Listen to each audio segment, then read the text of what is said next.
Bueno, muy buenas noches a todos. Bienvenidos una vez más a este espacio que hemos sacado cada noche para estudiar la Biblia de manera cronológica. De verdad es un gusto que nos estén acompañando una vez más, que de verdad nos podamos reunir una noche más para aprovechar el tiempo, ¿sí? Para aprovechar el tiempo, y qué mejor manera de aprovechar el tiempo que leyendo lo que Dios mismo ha dejado por escrito. Y eso con el propósito de que nosotros lo conozcamos, nosotros como seres humanos sepamos lo que Él quiso dejarnos ahí, dejarnos aquí. Y una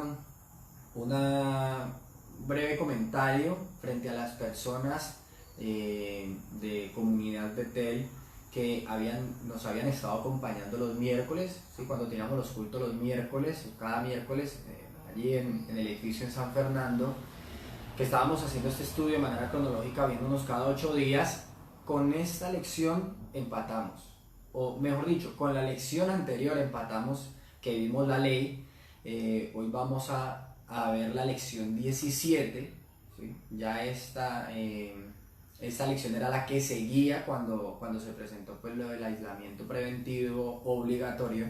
Entonces, para que por favor de aquí en adelante, bueno, espero que nos estén acompañando cada noche, pero para que se recuerde, ¿sí? Que ya en este punto de la historia ya seguimos, ¿sí? Entonces, para que vuelva y tome sus apuntes, de pronto si sintieron que lo que estábamos haciendo era un repaso, ya a partir de hoy vuelvan y retomen el tema de los apuntes, retomen el tema de, digamos, de su estudio un poco más, digámoslo, comprometido, ¿sí? Y espero que me esté dando a entender con esto. ¿Cuánto? Hace 3 días, el viernes que nos vimos, por última vez la semana pasada, vimos, como estaba hablando ahorita, la ley, en la lección 16, vimos cómo el Señor reunió a su pueblo Israel, o los israelitas, reunió a estos descendientes de Israel alrededor del monte Sinaí, y allí llama a Moisés a que suba al monte y le da unas instrucciones, le da una ley que Moisés le transmite al pueblo. Y dentro de esta ley hay ciertos puntos, vimos los 10 mandamientos. Culturalmente estamos un poco familiarizados con ellos, pero con lo que no estamos de pronto tan familiarizados es con el propósito de esa ley, ¿sí? Y nos encontramos varios, casi muchos comentarios frente al propósito de la ley, muy similares, o que tenían algo en común, y era esa palabra obediencia. Obediencia, el propósito de la ley, obedecer, acercarse más a Dios, es el medio por el cual Dios estableció que el ser humano podía acercarse a Él, pero el cumplimiento de esta ley. Pero vimos de manera muy clara el viernes de la semana pasada, vimos muy claramente en la Biblia, en la misma Biblia, donde están los 10 mandamientos, donde está la ley, vimos cómo la Biblia nos menciona, Dios nos menciona, de que la ley Él no la dio para que fuera un medio por el cual el ser humano se acercara a Él, para que fuera un medio por el cual el ser humano se justificara o alcanzara justificación delante de Dios, que fueron palabras que vimos en la Biblia, que en otras palabras, para ayudarnos, si recuerdan nuestra ilustración práctica, ya le quedan unas cuantas hojas, ahí va. Prácticamente lo que estábamos viendo con la parte de la ley era que la ley no tiene el propósito, Dios no la dio con el propósito de religar al ser humano a Él, de restablecer esa relación con Él, como con esta matica, ¿sí? Como pegar la matica al árbol, ¿sí? Que no hay manera. De igual forma, con la muerte espiritual del ser humano, esa relación que se rompió, esa relación con Dios que se rompió una vez el hombre pecó, pues ese no era el propósito de la ley, ¿sí? Sino, como lo vimos en la misma Biblia, el propósito de la ley fue dada con el propósito de mostrarle el pecado al ser humano. Con ese propósito Dios dio la ley, que el ser humano se reconociera como un pecador, que reconociera su incapacidad para acercarse a Dios, utilizando esfuerzos humanos, ¿sí? Que eso es básicamente la obediencia, un esfuerzo humano para cumplir esta ley. ¿Cuál fue la respuesta de los israelitas cuando Dios iba a dar la ley? Cumpliremos todo lo que el Señor nos mande. Y luego de que les dio la ley, cumpliremos todo lo que el Señor nos mande. De hecho, vamos a ver un poco, vamos a retomar un poco estas palabras de los israelitas. Haremos todo lo que el Señor nos mande. Recordando que de eso no se trataba. Es más, miremos en el capítulo 24, ¿sí? Esto ya hace parte de la lección de hoy. Capítulo 24 de Éxodo capítulo 24, versículos del 1 al 3.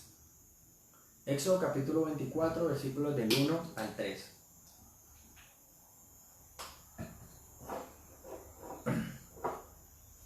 Dice así: Luego el Señor instruyó a Moisés: Sube para encontrarte conmigo y ven junto a Aarón, Nadab y Abiú, y 70 de los ancianos de Israel. Todos tendrán que adorar de lejos, de lejos. Solo a Moisés se le permitirá acercarse al Señor. Los demás no se acercarán y nadie del pueblo se le permite subir al monte con él. Recordemos que Dios había puesto un límite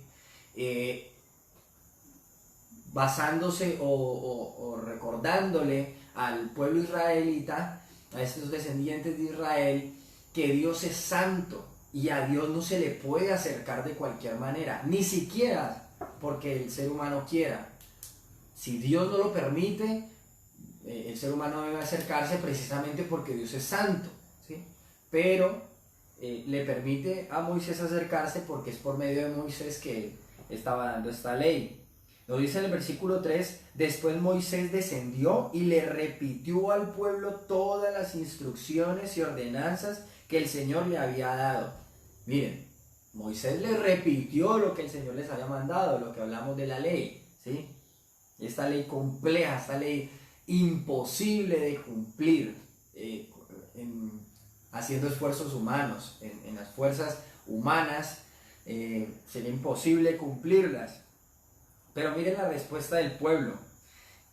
Termina diciendo el versículo 3, y todo el pueblo respondió a una voz: haremos todo lo que el Señor nos ha ordenado. El pueblo creyendo que podía cumplir con lo que Dios les estaba mandando. Es más, miremos el versículo 7. Dice que Moisés tomó el libro del pacto y lo leyó al pueblo en voz alta. Una vez más todos repitieron: haremos todo lo que el Señor ha ordenado, vamos a obedecer.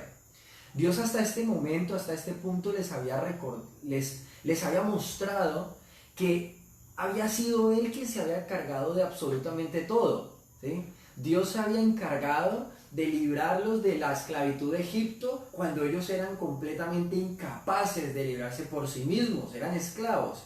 Y eran tan incapaces que llevaban 400 años siendo esclavos, y es solamente hasta que Dios interviene en todo esto y a través de Moisés lidera esta salvación. Cuando ellos salen de Egipto, se encuentran delante de un mar, es el Mar Rojo, y con el ejército más poderoso hasta la época detrás, completamente incapaces nuevamente de librarse por sí mismos. Incapaces, no es que fuera difícil, es que era imposible. Eran aproximadamente unos 2 millones de personas, pero todos eran esclavos, ¿sí? Nadie estaba entrenado para la batalla. Recordemos que precisamente Dios les hizo rodear la tierra de los filisteos, porque Él mismo sabía que si los israelitas atravesaban la tierra de los filisteos les iba a tocar pelear y muy seguramente se iban a devolver, porque no eran guerreros. En cambio, el ejército de Faraón, sobra decir la capacidad que tenía para la guerra. ¿Qué hizo Dios frente a la incapacidad del ser humano, o de los israelitas en este caso, de librarse de los egipcios, del ejército egipcio? Hizo que el pueblo israelita cruzara el Mar Rojo en seco. Dividió un mar y el pueblo israelita cruzó a través del Mar Rojo, dice como por tierra seca, y que el agua era como 2 murallas a cada lado. Siendo igual el pueblo incapaz de librarse de los egipcios, porque los egipcios venían persiguiéndolos, inclusive en el Mar Rojo, dice que Dios peleó contra los egipcios a favor de los israelitas. El pueblo israelita era incapaz, Dios lo hizo. Cuando el pueblo israelita ingresa al desierto, comienza su travesía en el desierto, ellos son incapaces de alimentarse por sí solos. Es más, frente a tal incapacidad, ellos anhelan volver a Egipto, donde eran esclavos. Más allá de lo que ellos digan de que se sentaban junto a las ollas de carne y comían todo el pan que quisieran, eran esclavos, ¿sí? Y estaba su bienestar, su comodidad dependía de los egipcios y del maltrato precisamente que les daban los egipcios. Pero eran tan incapaces de alimentarse por sí solos en ese punto que anhelan volver a ese tiempo, renegando de todo lo que Dios ha hecho. Pero frente a la incapacidad del pueblo israelita de alimentarse por sí solo, Dios les provee lo que a través de Moisés se les dijo que era pan del cielo, que ellos en su idioma le pusieron maná, que significa ¿qué es esto? Porque no tenían ni la menor idea de que era esta escarcha que amanecía en toda la tierra y que ellos recogían y que comían en ese día, y que así lo hacía Dios todos los días. Ellos eran incapaces y Dios les proveyó comida. Y frente a la incapacidad de saciar su sed y nuevamente renegar de Dios y nuevamente quejarse de haber sido liberados y de la esclavitud y anhelar volver a Egipto, Dios frente a esa incapacidad provee agua de la roca, si recordamos bien. Entonces, hasta este punto encontramos algo que se repite, un patrón que se repite. Dios les muestra la incapacidad de hacer algo por su propia cuenta, o sea, a los israelitas les muestra su incapacidad de hacer algo por su propia cuenta, y Dios al mismo tiempo provee para esa incapacidad. Es Dios quien resuelve esa incapacidad, ¿sí? O no resuelve tanto la incapacidad, resuelve la necesidad, ¿sí? Sin dejarle demostrar a los israelitas que ellos son incapaces. Entonces eso es lo que siempre, o lo que les ha tratado de enseñar hasta el momento, y cuando les provee una ley, no va a ser la excepción. ¿Con qué propósito les provee esta ley? Para mostrarles su incapacidad. En este caso, ¿de qué? ¿De alimentarse, de librarse, de saciar su sed? No, ¿sí? Su incapacidad de restaurar esa relación con Dios. Su incapacidad de acercarse a Dios, ¿sí? Su incapacidad de resolver su problema principal, que es el pecado, el cual generó la muerte espiritual, que en otras palabras es la relación con Dios, ese rompimiento de la relación con Dios, muerte espiritual, ningún tipo de relación con Dios. Entonces Dios no va a hacer la excepción con esto. Lo que les quiere mostrar es su incapacidad de acercarse a Dios, pero al mismo tiempo Él quiere mostrarles que deben depender de Él, que deben confiar en Él. Pero ¿qué responde el pueblo? Haremos todo lo que el Señor ha ordenado, vamos a obedecer. No hay una preocupación de que o sea, tenemos que depender del Señor, confiar en el Señor, porque nosotros somos incapaces de hacerlo. Pues no, ellos en su necedad, en su terquedad, insisten en depender en sus propias fuerzas, insisten en depender en su propia capacidad de resolver las cosas, cuando no es lo que ha enseñado Dios hasta este momento. Pero entonces miremos lo que termina diciéndonos el capítulo 24, del versículo 12 al versículo 18. Dice así, capítulo 24, versículo 12. Luego el Señor le dijo a Moisés, sube al monte para encontrarte conmigo, espera allí y te daré las tablas de piedra en las que he escrito las instrucciones y los mandatos para que puedas enseñar al pueblo. Entonces Moisés y su ayudante Josué salieron, y Moisés subió al monte de Dios. Moisés le dijo a los ancianos, quédense aquí y espérennos hasta que regresemos. Aarón y Hur se quedan aquí con ustedes. Si alguien tiene algún altercado durante mi ausencia, que consulte con ellos. Luego Moisés, entonces miren qué importante, Dios, ¿a quién está quedando a cargo en la ausencia de Moisés? Dice Aarón y Hur. Aarón, recordemos, el hermano de Moisés que lo acompañó en todo esto con Faraón y las plagas, ¿no? Luego Moisés subió al monte, el cual quedó cubierto por la nube. Entonces la gloria del Señor se posó sobre el monte Sinaí, y durante 6 días la nube cubrió el monte. Al séptimo día, el Señor llamó a Moisés desde el interior de la nube. Para los israelitas que estaban al pie del monte, la gloria del Señor, que estaba sobre la cima del monte, parecía como un fuego consumidor. Entonces Moisés fue desapareciendo en la nube a medida que subía al monte, y permaneció en el monte 40 días y 40 noches. Qué interesante es esta manifestación de la presencia de Dios en el monte, y cómo no... Es interesante la reacción de los israelitas, o cómo percibían los israelitas la presencia de Dios, ¿sí? Es una reacción o una respuesta como fuerte, como de miedo, como de temor. No es algo, ¿cómo decirlo? Es el hecho de que digan, parecía como un fuego consumidor, es lo que la presencia de Dios representaba para ellos en este momento. ¿Cómo la veían? Como un fuego consumidor. ¿Será que era algo que invitaba a acercarse? ¿Era algo que invitaba a buscarlo? ¿Sí? O como lo mencioné ahorita, acercarse. ¿Será que los israelitas, viendo la presencia de Dios, querían acercarse? No. Para ellos, la presencia de Dios era como un fuego consumidor. Precisamente por la condición en la que estos israelitas se encontraban, creyendo que podían cumplir una ley que Dios les estaba dando, y que por medio de esa ley se podían acercar a Dios, pero nada más el ver la presencia de Dios en ese monte, no había intenciones de acercarse. Y miremos que Moisés entra en la presencia de Dios, que era como esta nube, y permanece ahí 40 días y 40 noches. 40 días y 40 noches, no es poquito, no es una semana ni 2. Estamos hablando más o menos de, ¿qué? Mes y medio, casi mes y medio. Moisés allá arriba del monte, y abajo el pueblo, esperando.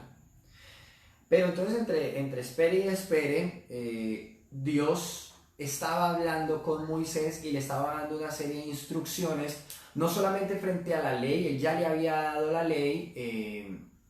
Los israelitas habían escuchado, ¿sí? Habían escuchado de esa ley, pero entonces nos dice lo que resta del capítulo 25 hasta el capítulo 40, más o menos, sí, lo que resta de Éxodo, que son 40 capítulos, y más o menos unos 7 capítulos de Levíticos, que es el siguiente libro. Si usted se va después al siguiente libro después de Éxodo, va a encontrar el libro de Levítico. Entonces lo que resta del capítulo o del Éxodo, ¿sí? y Levítico, vamos a ver que Dios le está dando una serie de instrucciones a su pueblo, a Moisés, para que las transmita a su pueblo, y lo vamos a resumir porque son cosas que Dios le da muy importantes a Moisés. Hay dos aspectos muy importantes de lo que Dios le está diciendo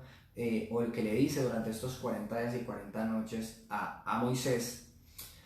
Y el primero, Dios establece una figura de sacerdocio. Dios establece o instituye el sacerdocio, ¿sí? De pronto nosotros estamos un poco familiarizados con el concepto de sacerdote y la figura de sacerdote, pero entonces vamos a verlo de manera bíblica o en este punto, hasta este punto de la historia, como, cuál era el objetivo de los sacerdotes o qué estaba haciendo Dios al instituir el sacerdocio, y es básicamente un intermediario. El sacerdote era un intermediario, pero ¿en qué aspecto? Y esto es muy importante. El sacerdote era el que se iba a encargar de presentar las ofrendas por el pueblo.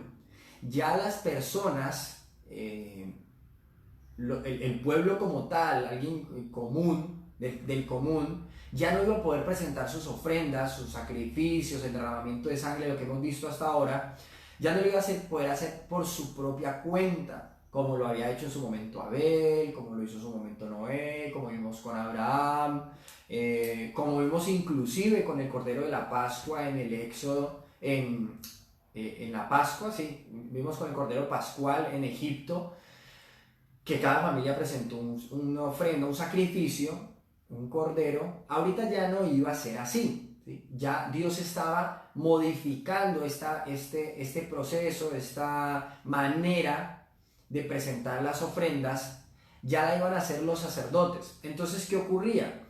Las personas debían llevar su ofrenda al sacerdote, y el sacerdote, que era esa figura que Dios estaba aceptando como intermediario, debían presentar la ofrenda, ¿sí? Es básicamente eso, ¿sí? Ese era el rol del sacerdote, recibir las ofrendas del pueblo, y cuando estamos hablando de ofrendas nos referimos a los animales que se sacrificaban, ¿sí? Recordemos eso es muy importante. De qué manera el pueblo, qué manera Dios había establecido para cubrir el pecado, para que el pueblo lo agradara, a través de el sacrificio, el derramamiento de sangre, ¿sí? Eso era una muestra de la fe, de que se estaba reconociendo el pecado. La persona que presentaba un sacrificio, derramaba sangre, estaba reconociendo su pecado y estaba recordando o reconociendo que este animal estaba muriendo en lugar de él o de ella. Ahora, no solamente estaba instituyendo la figura del sacerdote, que iba a ser el intermediario, sino que Dios le estaba dando también, y ustedes lo pueden encontrar en lo que resta del Éxodo, ¿sí? Los invito a que en otros espacios, no solamente tengamos con esta horita más o menos que nos vemos en la noche, sino que en el transcurso del día usted saque tiempo y lea lo que no alcanzamos a leer por tema de tiempo, ¿sí? Quiero que usted tenga claro lo que esté ahí, que usted con sus propios ojos vea lo que hay. A mí me toca mencionarlo, simplemente mencionarlo por un tema de tiempo, pero ahí lo vemos en la Biblia, porque esta es nuestra autoridad y de aquí no nos salimos. Entonces, Dios no solamente estaba instituyendo este rol del sacerdote, el intermediario entre el pueblo, entre el pueblo y Dios, sino Dios le estaba dando instrucciones a Moisés, o le da instrucciones a Moisés de construir un tabernáculo, ¿sí? Un tabernáculo. ¿Y qué era este tabernáculo? Era básicamente una tienda de campaña, ¿sí? Recordemos que el pueblo israelita lo que estaba haciendo, iba de paso, ¿sí? Iba en el desierto, era camino a la tierra que Dios le había prometido a Abraham, a Isaac, a Jacob, y por ende a todos estos sus descendientes, los descendientes de Israel. Entonces iban de paso, sus casas eran carpas, y este lugar, el tabernáculo también era una carpa, pero entonces era una carpa diferente, una carpa especial. Era un lugar que estaba rodeado, ¿sí? Tenía es más, por aquí tengo, me va a ayudar un poco con una imagen que tengo por acá, si me lo permiten. Voy a coger estas dos imágenes de aquí.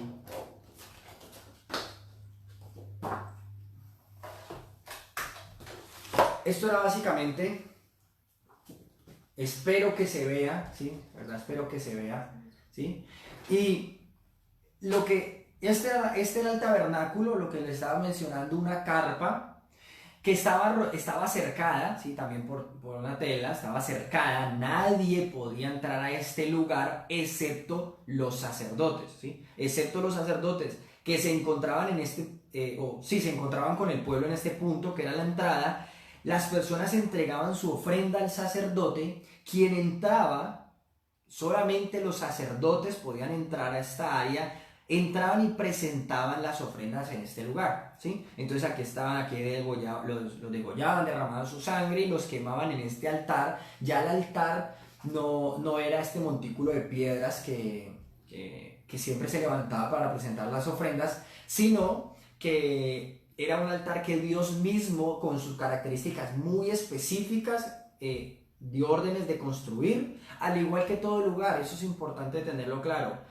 Si recuerdan, cuando hablamos del arca, Dios se tomó la tarea hasta de dar medidas exactas, el tipo de madera, qué debía hacerse con las grietas, cubrirlas con brea por dentro y por fuera, cuántos pisos, cuántos animales entraban. Mejor dicho, Dios fue muy específico, porque Él no deja cosas al azar, ¿sí? Él siempre tiene propósitos con todo.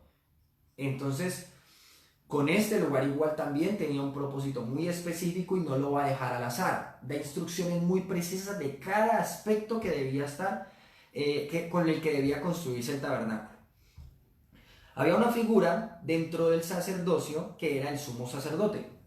Este sumo sacerdote, que está aquí, no sé si de pronto lo puedan ver, esta persona, el sumo sacerdote, era el que entraba al tabernáculo de reunión. Ahora, vamos a resaltar un aspecto importante del tabernáculo de reunión, del tabernáculo, ¿sí? El tabernáculo que está aquí adentro. Esto es lo mismo que acabamos de ver ahora, sino que ya no se ve ya no está el pueblo alrededor. Ya nos vamos a enfocar en esta parte de aquí adentro. Lo mismo, aquí se encontraba el sacerdote con las personas, recibían, presentaban sacrificios, pero resulta que adentro del tabernáculo habían dos lugares. El lugar santo, que era el primer espacio, la primera habitación, ¿sí? Que se encontraba acá, ¿sí?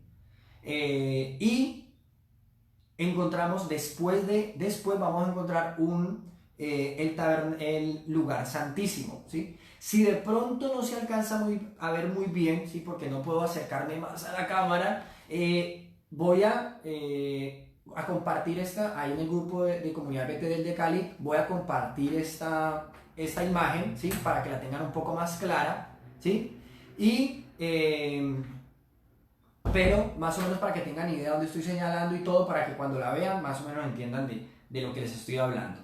Está el lugar santo y el lugar santísimo.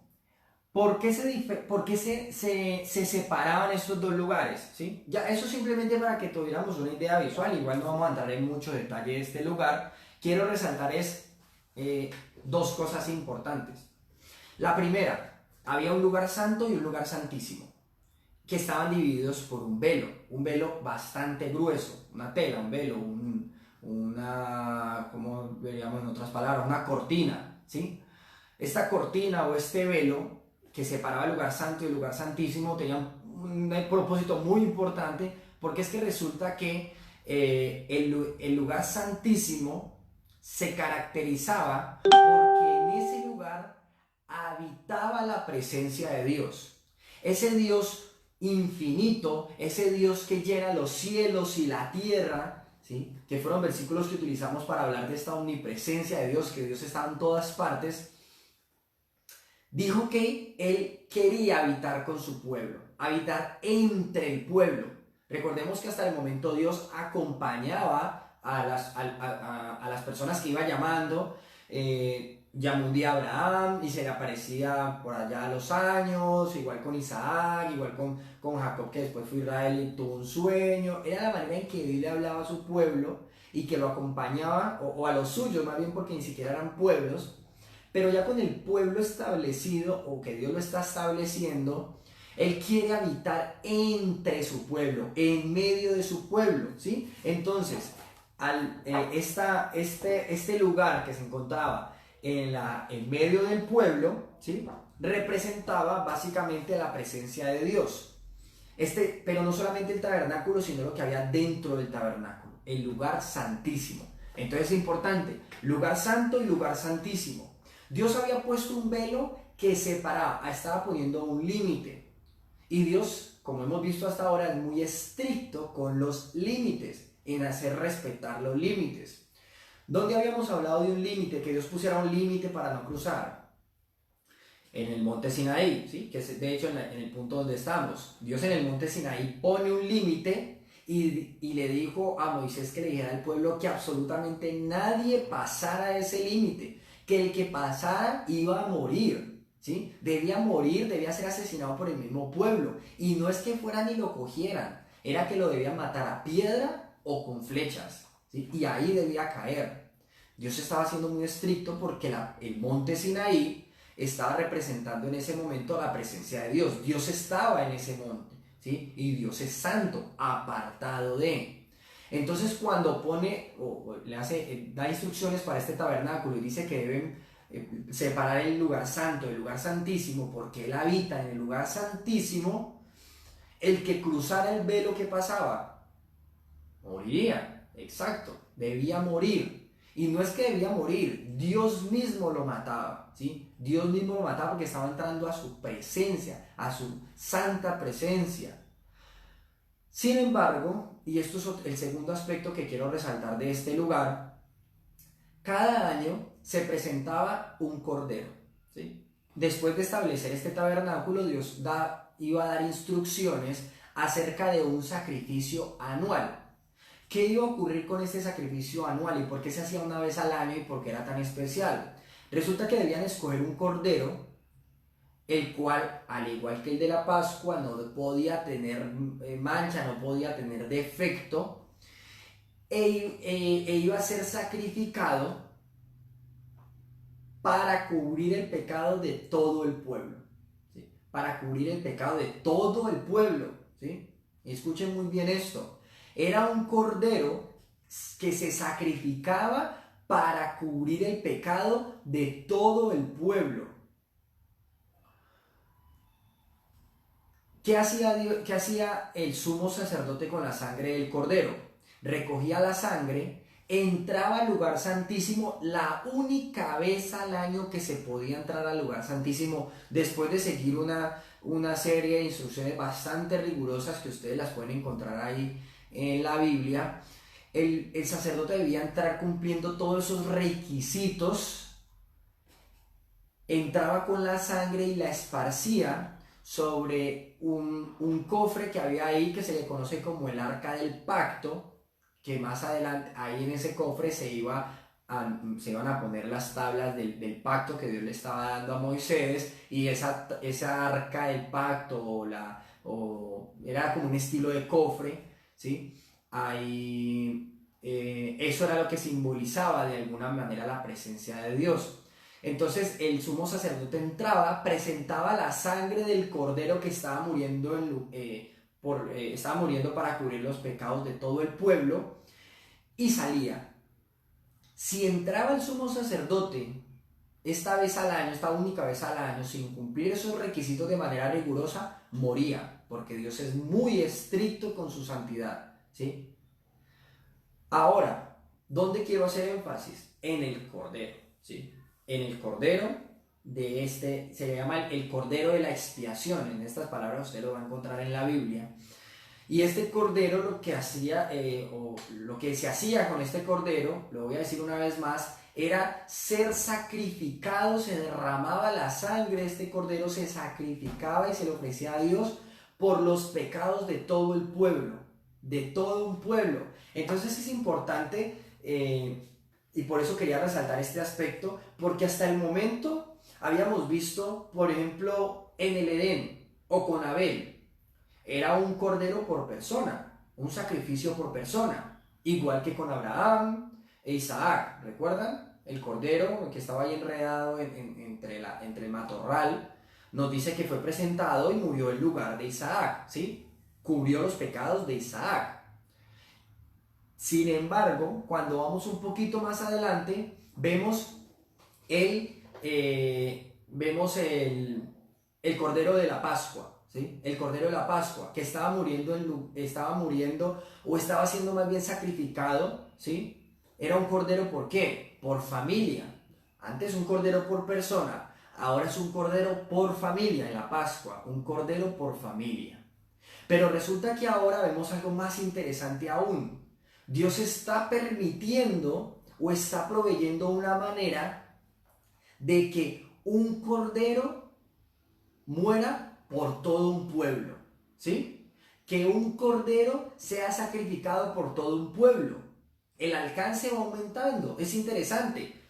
Una persona, una familia, todo un pueblo, ¿sí? Todo un pueblo, es muy interesante eso. Y así de esta manera va a irse desarrollando la historia, ¿sí? Ahí vamos. Pero entonces es importante eso. Entonces Dios establece o instituye lo que es el sacerdocio, da instrucciones para construir el tabernáculo. El tabernáculo tenía lugar santo, lugar santísimo, muy importante. Al lugar santísimo, a la presencia de Dios no se entraba de cualquier manera ni cuando se quisiera, sino como Él lo había instituido, lo había establecido. Y se presentaba un cordero anual para cubrir el pecado de todo el pueblo.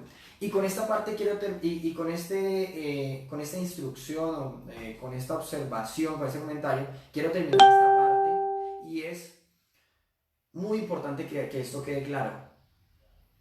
La sangre de los animales, estas ofrendas, estos sacrificios, lo único que hacían era cubrir el pecado de las personas. Cubrirlo, ¿sí? Cubrirlo, no quitarlo.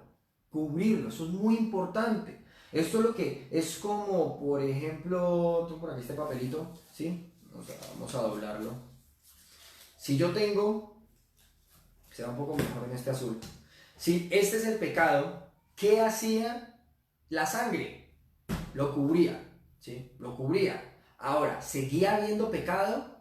Sí, ahí está. De hecho, cada que se cometía un pecado puntual, ¿sí? Siempre se pecaba, pero os tocaba presentar un pecado una ofrenda o un sacrificio por cada pecado, por cada vez que se pecaba, ¿sí? Ahí está la mentira. Mentira. Se cubre el pecado con un sacrificio. Cuando se mentía, tocaba presentar otro sacrificio. Y cuando se volvía a mentir, otro sacrificio. Y así. Eso es muy importante que te quede claro. Porque la sangre de los animales no podía quitar el pecado, únicamente cubrirlo. Ahora, volviendo un poco a la parte del Sinaí, al pueblo, a lo que está ocurriendo precisamente en ese instante, miremos Éxodo capítulo 20, ¿sí? Éxodo capítulo 20. Vamos a recordar los primeros dos mandamientos que Dios le da al pueblo, porque es los que van a tener mucha relevancia en lo que vamos a ver de la historia. Capítulo 20, versículos del 1 al 5. Dice así: Luego Dios le dio al pueblo las siguientes instrucciones. Yo soy el Señor tu Dios, quien te rescató de la tierra de Egipto, donde eras esclavo. No tengas ningún otro Dios aparte de mí. Primer mandamiento: no tengas otro Dios aparte de mí. Segundo mandamiento: no te hagas ninguna clase de ídolo ni imagen de ninguna cosa que está en los cielos, en la tierra o en el mar. Versículo 5: no te inclines ante ellos ni les rindas culto, porque yo, el Señor tu Dios, soy Dios celoso, quien no tolerará que entregues tu corazón a otros dioses. Muy importante, Dios en los primeros dos mandamientos le aclara que no deben tener otros dioses y que no deben tratar de adorarlo por medio de imágenes, que no se hagan imágenes, ídolos que se inclinan a ellos, ¿sí? Miren qué importante que Dios está dejando claro que cualquier otra manera de adoración a la que Él ha establecido, lo que está realmente produciendo es la adoración a otra cosa menos a Él, ¿sí? Eso es muy importante. Y ya vamos a comentar un poco eso. Miren precisamente lo que ocurre. Capítulo 31. Capítulo 31 de Éxodo. Seguimos con nuestra historia. Capítulo 31, versículo 18. ¿Sí? Vamos a ver que Dios termina de hablar con Moisés. Versículo 18. Cuando el Señor terminó de hablar con Moisés en el monte Sinaí, o sea, han pasado 40 días, 40 noches, Le dio las 2 tablas de piedra grabadas con las condiciones del pacto, escritas por el dedo de Dios. ¿Sí? Muy importante. Nos está diciendo entonces que Dios no solamente le dio la ley a Moisés y al pueblo, le dio las instrucciones, sino que le pasa unas tablas que eran básicamente ¿cómo decirlo? Como fuera hoy en día, como un contrato, ¿sí? Estaban ya por escritos. Eso no se podía. ¿Qué había dicho el pueblo? Lo vamos a obedecer. Y Dios le da unas tablas para recordarles precisamente qué era lo que no debían hacer, o más bien, porque estamos hablando cuál fue el propósito de la ley, ¿sí recuerdan? No es tanto que no podían hacer, sino mostrarles su pecado, ¿sí? Lo que ellos eran incapaces de obedecer. Dios les estaba dando 2 tablas de piedra que curiosamente lo que iban a hacer era servir de espejo. ¿Sí? 2 tablas de piedras que en realidad iban a servir de espejo. ¿Por qué? Porque al pueblo verse en esas 2 tablas, ¿qué iban a ver? Se iba a ver reflejada su naturaleza pecaminosa. Eso era lo que iban a ver, su naturaleza pecaminosa. Se iban a dar cuenta de que no podían acercarse a Dios en sus propias fuerzas. Y nos dice escritas, entonces, que Dios mismo escribió estas tablas. ¿Cómo? ¿Cuándo? ¿Cómo podemos entender eso? No hay manera de entenderlo. No hay manera de entenderlo. Pero no es muy difícil aceptarlo cuando entendemos, o más bien cuando leemos de que el Dios del universo, quien lo creó todo, quien creó la genética, el ADN, las cosas microscópicas, puso unas letras, como se escribía en esta época, puso unas instrucciones en una piedra, ¿sí? Si entendemos y aceptamos el hecho de que Dios creó el universo, no nos costaría entender el hecho de que Él grabó algo en unas piedras, ¿sí? Entonces, ¿pero qué ocurre? ¿Qué ocurrió? Capítulo 32, y aquí es donde vamos a entrar un poco más en detalle. Capítulo 32, dice así: cuando los israelitas vieron que Moisés tardaba tanto en bajar del monte, se juntaron alrededor de Aarón y le dijeron: vamos, haznos dioses que puedan guiarnos. No sabemos qué le sucedió a este tipo Moisés, el que nos trajo aquí desde la tierra de Egipto. Aarón les respondió: quítenles a sus esposas, hijos e hijas los aretes de oro que llevan en las orejas y tráiganmelos. Todos quitaron los aretes que llevaban en las orejas, se quitaron los aretes que llevaban en las orejas y se los llevaron a Aarón. Entonces Aarón tomó el oro, lo fundió y lo moldeó hasta darle la forma de un becerro. Cuando los israelitas vieron el becerro de oro, exclamaron: oh Israel, estos son los dioses que te sacaron de la tierra de Egipto. Al ver a Aarón el entusiasmo del pueblo, edificó un altar frente al becerro. Luego anunció: mañana celebraremos un festival al Señor. Vemos un pueblo, podríamos ver, y de hecho vemos muchos aspectos negativos en esta parte, pero no sé si alcanzamos a ver, si todos alcanzamos a ver que los israelitas reconocen la necesidad de ser guiados por Dios, la necesidad de adorar, ¿sí? Esto es muy importante verlo, no hay que pasarlo por alto. Los israelitas sienten la necesidad de adorar a Dios, sienten la necesidad de ser guiados por Dios. Ya se murió Moisés, que nos guía, que es intermediario entre Dios y nosotros. Aarón, haz algo, sí, haz algo, construyenos algo para que podamos adorar. Dice: haz los dioses que puedan guiarnos. Ellos sienten la necesidad de ser guiados, sienten la necesidad de adorar algo. Es muy importante entender eso, resaltar eso. Pero entonces, ¿qué hace Aarón? El que estaba a cargo. Dice que les pidió los aretes de oro, todo el oro que tenían, básicamente los aretes porque eran muchas personas, el oro que salió de Egipto. Dice que Aarón lo fundió y moldeó, esculpió un becerro, un toro de oro, el cual el pueblo adoró, ¿sí? Dice que Aarón construyó un altar y presentó un altar. ¿Para qué? ¿Sí? Sí recordamos para qué son los altares, ¿no? Para presentar un sacrificio, ¿sí? Comenzaron a adorar a este becerro. Pero es que es interesante tener algo claro. Los israelitas, o más bien una pregunta, ¿los israelitas querían adorar al Dios que los sacó de Egipto? ¿Sí o no? ¿Los israelitas querían adorar al Dios de la Biblia? ¿Sí o no? Sí.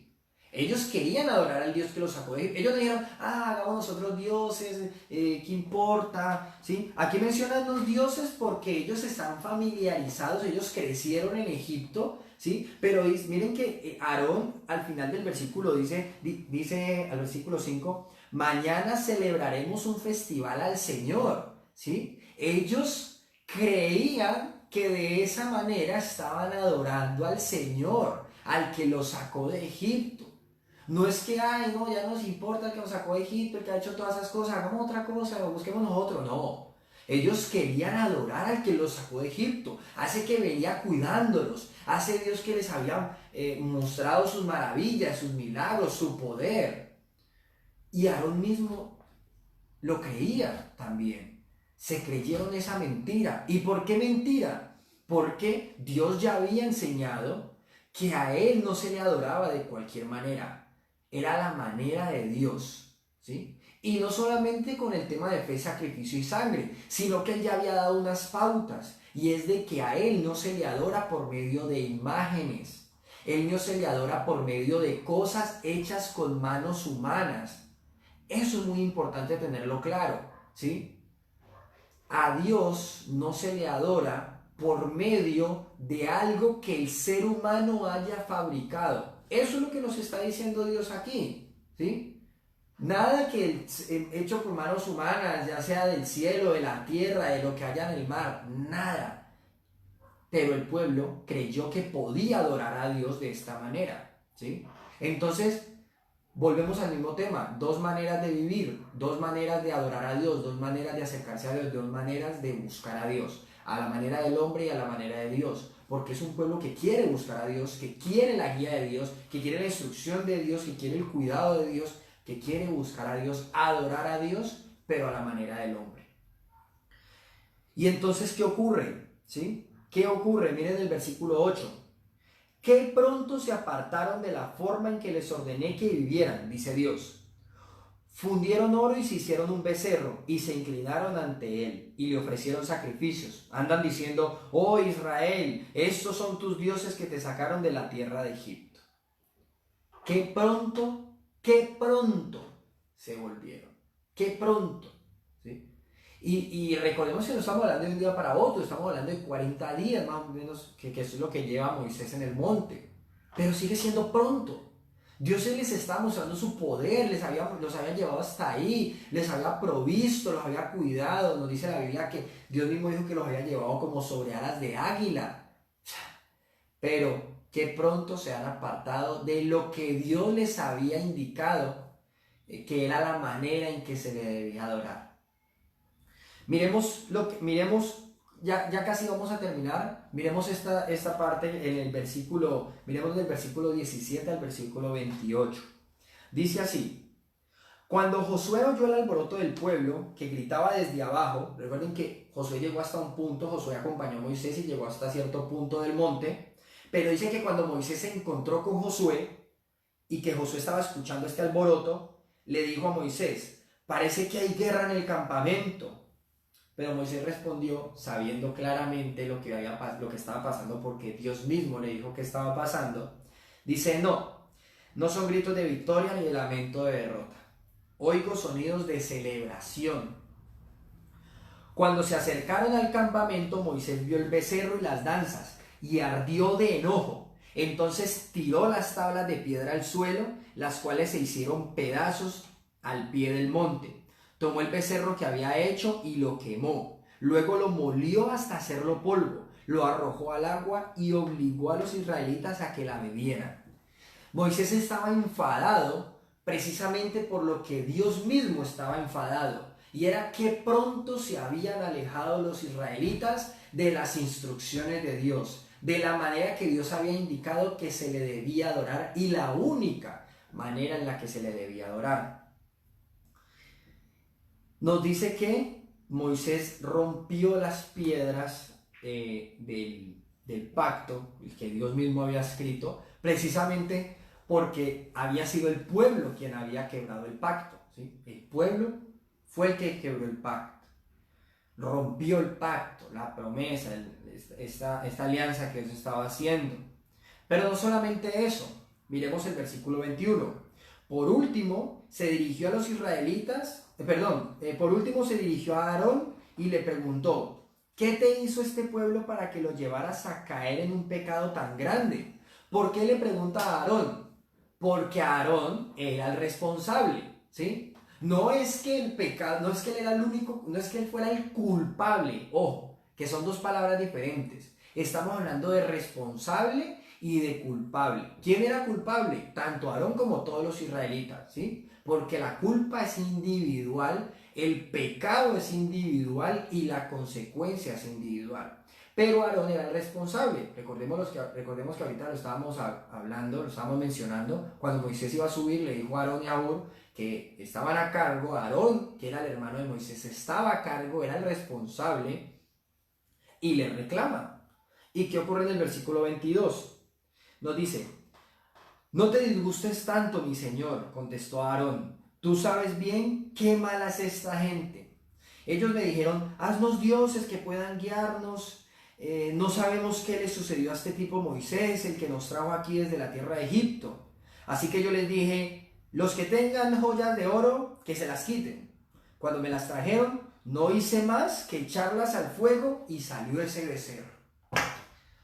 Primero, recordar el hecho de que Moisés le reclama a Aarón porque él estaba a cargo. ¿Y qué hace Aarón?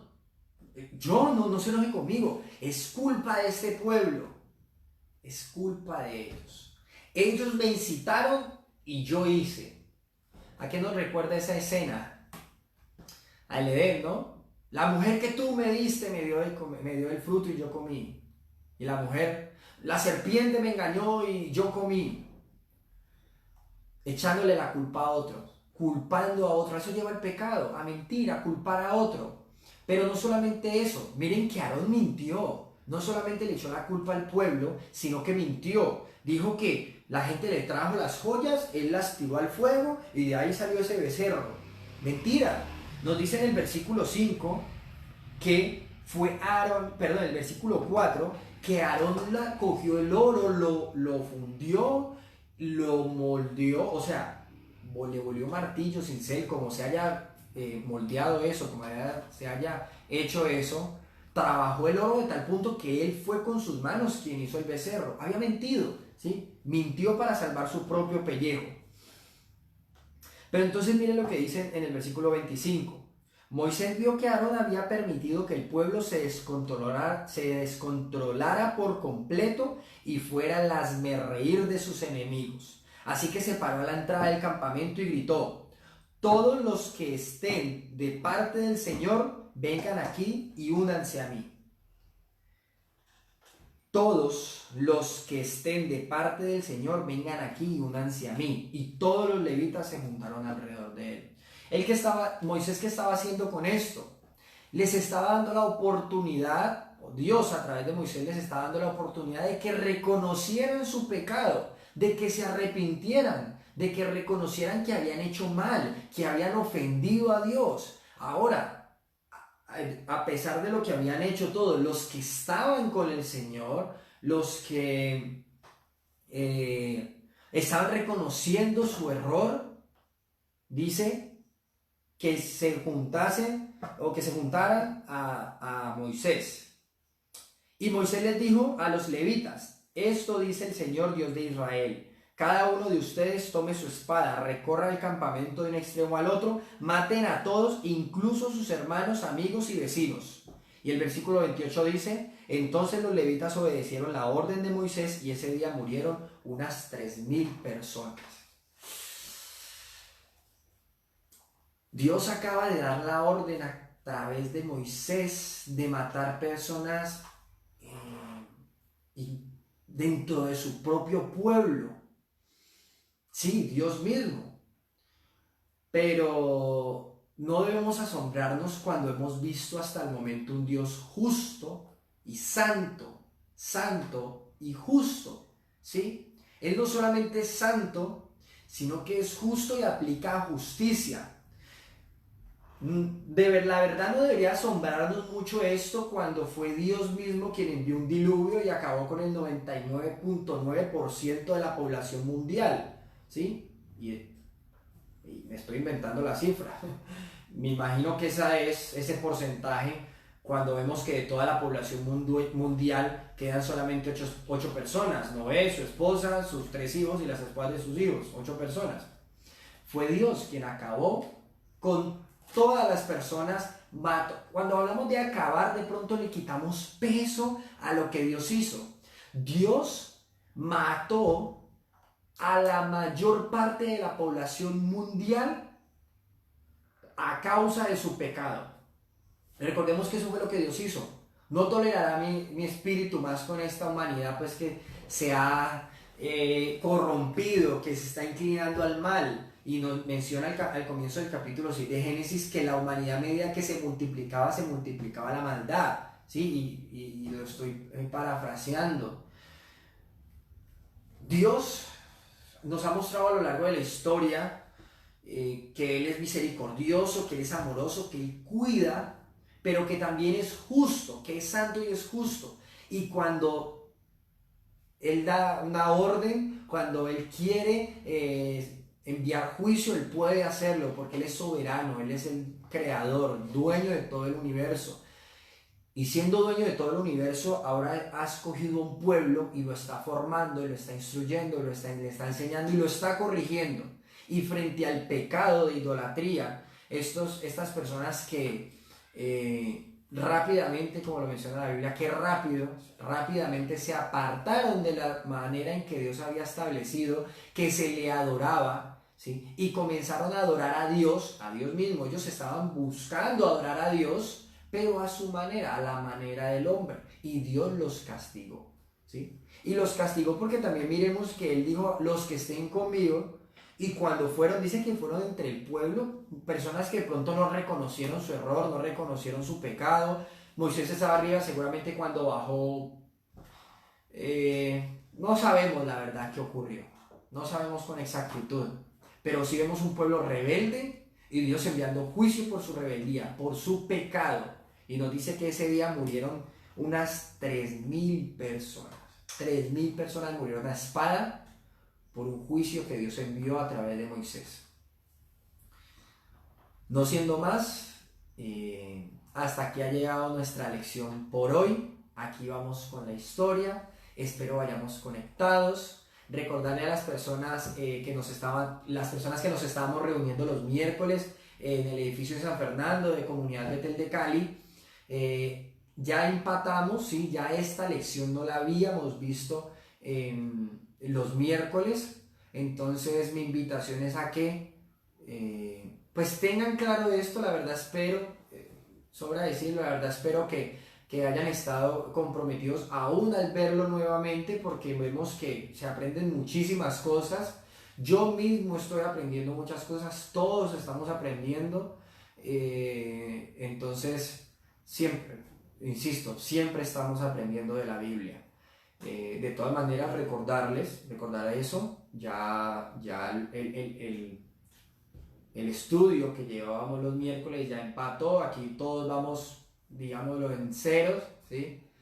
Y espero de verdad le estén metiendo mucho ánimo a este tiempo. De verdad leo sus comentarios, muchas gracias por el ánimo. Es un gusto, de verdad es un placer, es un privilegio el poder sacar este tiempo, poder compartir lo que hay aquí, realmente no lo que sé, sino lo que hay aquí y lo que siempre ha estado escrito aquí y seguirá estando escrito aquí, ¿sí?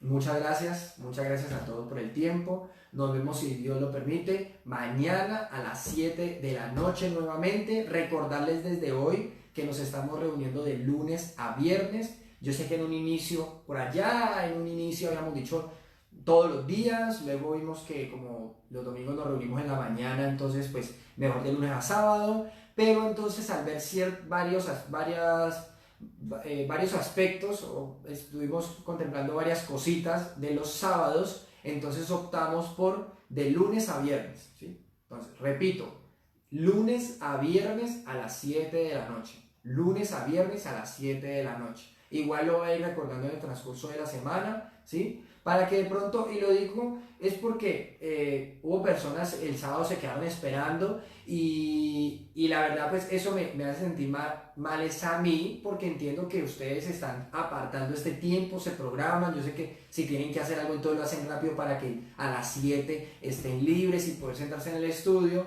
Entonces como me dijo Jorgito, ¿sí? Como me dijo Jorge Morales, me dejó ready, ¿sí? Uy, me dejó ready. Y de verdad les pido disculpas a los que dejé ready o a los que dejé listos, porque de verdad entiendo que ustedes sacan este espacio, este tiempo, lo apartan. Entonces lo voy a ir recordando. Si me vuelvo molesto, me perdonan, lo hago de verdad lo hago por ustedes, por todos, para no irme a sentir mal el sábado porque haya personas que no lo tengan presente, ¿sí? Entonces lo voy a ir recordando en el transcurso de la semana. Nos vemos de lunes a viernes a las 7 de la noche. Mañana nos vemos, entonces por lo tanto nos vemos mañana a las 7 de la noche para continuar con nuestro estudio cronológico de la Biblia. Un placer haber tenido este tiempo, un gusto, un gran abrazo para la iglesia, para nuestra familia, amigos, conocidos, las personas que se van uniendo, y un abrazo hasta donde la internet lo lleve. Chao.